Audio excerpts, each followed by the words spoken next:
आज हम लोग ग्राफ से संबंधित कुछ महत्वपूर्ण प्रश्नों को हल करेंगे। जैसे यहाँ पर एक इक्वेशन दिया गया 2x + 3y = 0, समीकरण का लेखा चित्र किस अक्ष के समानांतर होगा। तो हम लोग यहाँ पर क्या देख पा रहे हैं, 2x + 3 = 0 दिया गया है, यानी x यहाँ पर दिया गया है। तो कौन सी चल राशि नहीं दी गई है, y नहीं दी गई है। तो इस समीकरण का लेखा चित्र जो होगा वह y अक्ष के समानांतर होगा। किस आंसर क्या होगा इसका, y अक्ष होगा। ठीक है, तो यदि ऐसा कोई इक्वेशन दिया रहे और पूछा जाए कि वह किस अक्ष के समानांतर होगा, तो कोई भी समीकरण किसी अक्ष के समानांतर तभी होगा जब उसमें कोई एक चल राशि लुप्त हो। जैसे यहां पर y लुप्त है, y नहीं है, इसलिए y के समानांतर होगा। यदि यहां पर x लुप्त होता तो x के अक्ष के समानांतर होता। यदि यहां पर दोनों ही चल राशियां रहती तो वह किसी के समानांतर नहीं होता। अब यहां पर एक क्वेश्चन और हम लोग हल करेंगे। दिया गया है y = 5 समीकरण का लेखा चित्र किस अक्ष के समानांतर होगा। तो जैसे हम लोग एक नंबर में किए थे उसी तरह से ये भी करेंगे। y = 5 दिया गया है, यानी यहां पर कौन सा पद लुप्त है, x लुप्त है। तो ये इसका आंसर क्या होगा, x अक्ष होगा। ठीक है, अब यहां पर एक क्वेश्चन और हम लोग हल करेंगे। दिया गया है a(y + b = 0), a और b स्थिरांक हैं और a ≠ 0, समीकरण का लेखा चित्र x अक्ष का कब होगा। यानी जब ये जो लेखा चित्र होना चाहिए वो क्या होना चाहिए, x अक्ष के ऊपर ही होना चाहिए, इधर उधर नहीं होना चाहिए। तो इसके लिए क्या कंडीशन होना चाहिए, सबसे पहला कंडीशन क्या होगा, यदि इसको हम लोग 0 कर दें, b का मान क्या कर दें, 0 कर दें, तो a(y = 0 हुआ। तो y = क्या हो जाएगा, फिर a को इधर लाएंगे। यदि हम लोग इसको करें तो क्या करेंगे, a(y + b = 0। यदि b को 0 कर दें हम लोग, सपोज दैट b को हम क्या कर दिए, 0 कर दिए, = 0, तो क्या होगा, a(y = 0 निकला। तो y = क्या निकलेगा, 0/a, यानी y का मान क्या हुआ, 0 हुआ। तो हमारा आंसर क्या होगा इस क्वेश्चन का, ये समीकरण का लेखा चित्र x अक्ष का कब होगा, जब b का मान क्या हो जाए, 0। जब तक b का मान 0 नहीं होगा ये दिए गए समीकरण का लेखा चित्र यानी ग्राफ x अक्ष का नहीं होगा। तो हमारा आंसर क्या होगा, b = क्या होना चाहिए, 0। अब यहां पर एक क्वेश्चन और हम लोग हल करते हैं। क्या दिया गया, cx + d = 0, c और d स्थिरांक c ≠ 0, समीकरण का लेखा चित्र y अक्ष का कब होगा। तो हम लोग देख पा रहे हैं यहां पर y अक्ष तो नहीं है, cx + d = 0, यानी x दिया गया है और d दिया गया है। तो जैसे इसके पहले क्वेश्चन में हम लोग किए थे, यहां भी वही कंडीशन होगा। यदि इस d का मान जब तक 0 नहीं होगा तो इस समीकरण का जो ग्राफ होगा वह y अक्ष का नहीं होगा। यानी इसका भी आंसर क्या होगा, इसका आंसर होगा d = क्या होना पड़ेगा, यदि d = 0 हो जाएगा तो cx = 0, तो यहां पर x का मान क्या आएगा, x = 0 आएगा। तो इसका आंसर क्या हो जाएगा, d = 0। अब यहां पर एक क्वेश्चन और हम लोग हल करेंगे। दिया गया 2x + 3y = 12, समीकरण का लेखा चित्र ग्राफ x अक्ष को जिस बिंदु पर काटता है उसका स्थानांक लिखें। तो कोई भी लीनियर इक्वेशन का जो ग्राफ होता है वह एक अक्ष को एक बार काटता है, चाहे वो x अक्ष हो चाहे y अक्ष हो, उसको क्या करेगा, एक ही बार काटेगा, 2 बार नहीं काटेगा। तो जिस अक्ष जैसे यहां पर दिया गया x अक्ष को जिस बिंदु पर काटेगा उसका मान निकालना है। तो ठीक है, कोई दिक्कत नहीं है। तो हम लोग क्या करेंगे, 2x + 3y = क्या दिया गया है, 12। हमने क्या किया, इसको 2x = लिखा 12 - 3y। क्यों, क्योंकि इधर +3y ट्रांसफर करके ले जाएंगे तो -3y होगा। तो x = क्या हो जाएगा, 12 - 3y, और 2 का x के साथ गुणा है तो इधर आएगा तो क्या होगा, भाग होगा। ठीक है, यानी x = निकल गया। अब यदि हम लोग y का मान रखें, x अक्ष को काटने का बात बोला गया, इसलिए हमने क्या निकाला, x = निकाला है।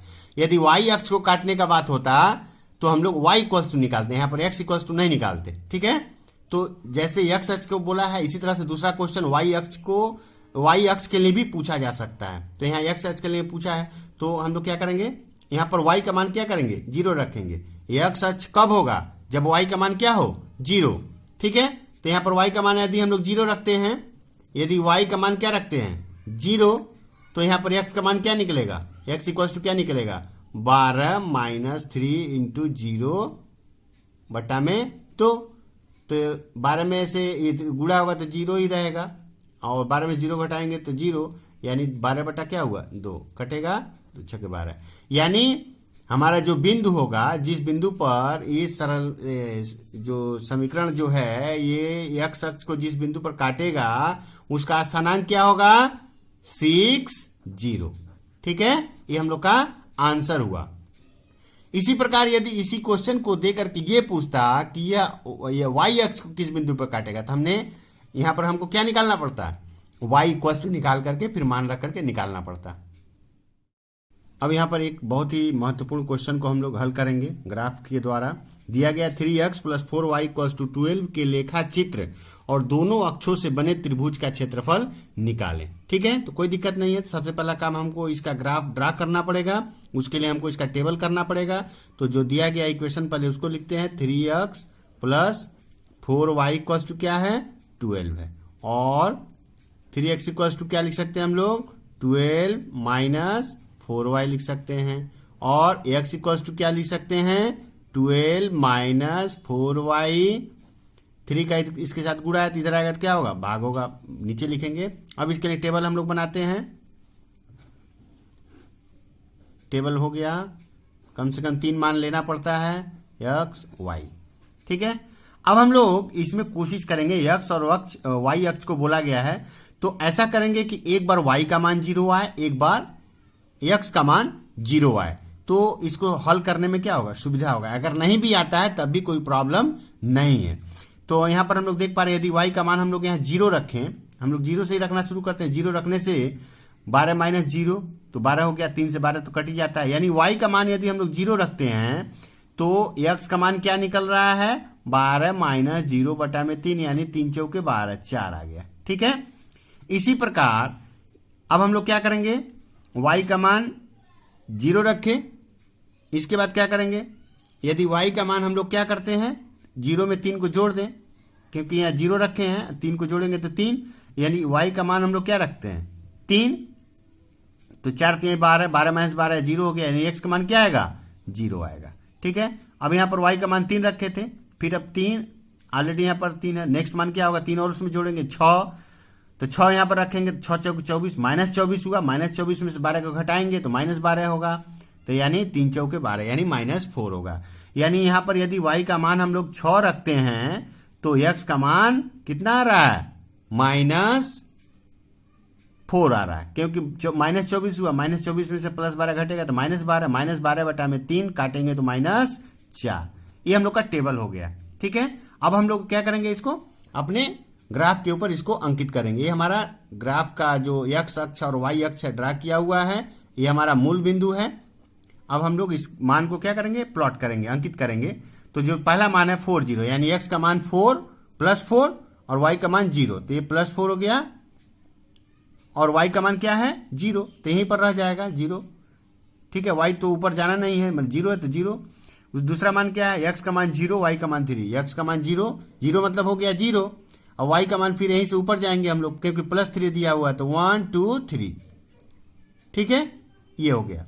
इसके बाद क्या बोला गया -4 6, y x का मान क्या बोला -4, तो 1 किधर जाएंगे मूल बिंदु से बाएं की तरफ 1 2 3 4, और y का मान +6 तो ऊपर जाएंगे हम लोग, क्योंकि ऊपर जाएंगे तो प्लस मान मिलेगा, तो ये हमारा 5, ये हो गया 6। अब हम लोग देख पा रहे हैं तीनों जो पॉइंट हैं एक सीध में एक सरल रेखा के ऊपर स्थित हैं, इसलिए हमारा जो टेबल बना है वो सही है। यदि ये तीनों पॉइंट एक सीध में एक सरल रेखा के ऊपर स्थित नहीं होते, इसका मतलब हमारा जो टेबल बना है वो गलत है। फिर से उसको हमको क्या करना पड़ता है वेरीफाई करना पड़ता है। अब हम लोग तीनों बिंदुओं को मिलाते हुए एक सरल रेखा खींचते हैं। ये तीनों बिंदुओं को मिलाते हुए हमने एक सरल रेखा खींच दिया, और इस सरल रेखा का एक नाम दे दिया। सपोज इसका नाम हम कुछ भी दे सकते हैं, हमने नाम दे दिया AB। ठीक है, और इस जो त्रिभुज बन रहा है, हम लोग देख पा रहे हैं यहाँ पर एक त्रिभुज बन रहा है, ये हमारा x अक्ष हुआ, ये हमारा y अक्ष हुआ, और ये जो हम लोग ड्रा किए हैं ग्राफ ड्रा किए हैं, ये तो प्रश्न में ही पूछा था इस ग्राफ के द्वारा और दोनों अक्षों के द्वारा बने त्रिभुज का क्षेत्रफल निकालिए। तो सपोज दैट इस बिंदु का नाम कुछ भी दे दें हम लोग। सपोज हमने नाम दे दिया, इस बिंदु का नाम दे दिया यम, इस बिंदु का नाम क्या दे दिया एन दे दिया। अब यहाँ पर त्रिभुज बन गया ओ एम एन। तो यहां से इसका मान क्या है 1 2 3 0। इस बिंदु का मान क्या है 3 0। इस बिंदु का मान क्या है 1 2 3, अच्छा सॉरी ये 4 है जी, 1 2 3 4 है, ये हो जाएगा क्या 4 0, सॉरी 4 है।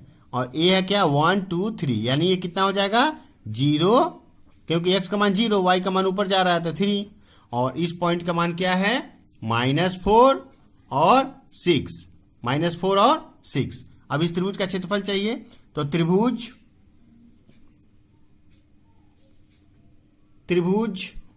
ओ एम एन का क्षेत्रफल, ओ एम एन का क्षेत्रफल बराबर, यह एक समकोण त्रिभुज है। तो समकोण त्रिभुज का क्षेत्रफल क्या होता है 1/2 गुणे आधार गुणे ऊंचाई। तो ये हो जाएगा 1/2 गुणे आधार कितना है 1 2 3 4, ठीक है। और ऊंचाई कितना है 1 2 3, यहाँ पर 3 y का मान आया है, x का मान 4 है, तो ये हो जाएगा ऊंचाई 3। इकट्ठ करेंगे तो 2 दूना 4, यानी कितना हो जाएगा 3 दूना 6 वर्ग इकाई, ठीक है। तो ये हम लोग का क्या हुआ आंसर हुआ।